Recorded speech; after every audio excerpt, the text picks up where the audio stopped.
Миша сватба. Миша сватба, наричано още Мишкина или Мишешка, е обред, изпълняван от населението в някои части на България.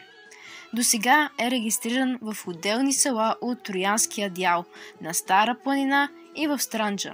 Обичаят се изпълнява, когато се появят необичайно много мишки или в дните на християнските светци Нестори, 27 октомври и Архангел Михаил, 8 ноември. Този обред цели предпазването на храната, дрехите и реколтата от мишки. Той се състои в следното.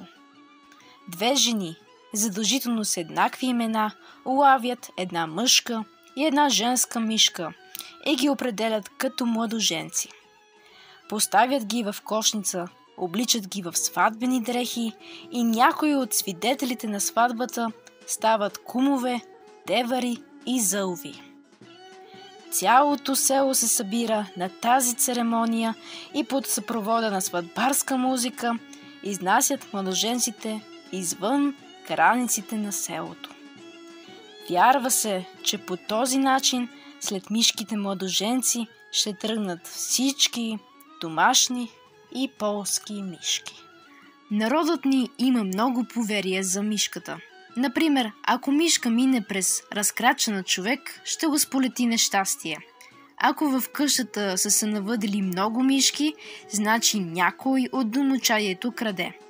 Ако в землището на селото през пролета или лятото се появи нашествие от мишки, значи зимата ще е страшно студена, а годината пълна с глад и болести. Ако някой сънува мишки, ще претърпи загуба. Българската народна традиция смята мишката за олицетворение на нечистите и зли сили.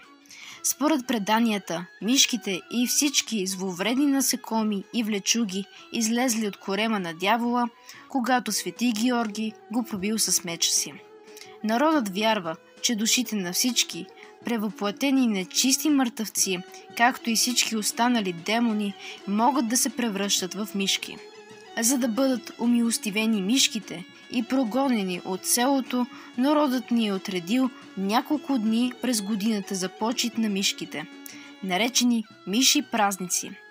За различните райони на страната те се падат по различно време. През тези дни се спазват различни забрани. Например, думата мишка не се произнася. Вместо нея стопаните наричат гризачите момци или глухари. По време на тези миши празници се е установила и мишата сватба.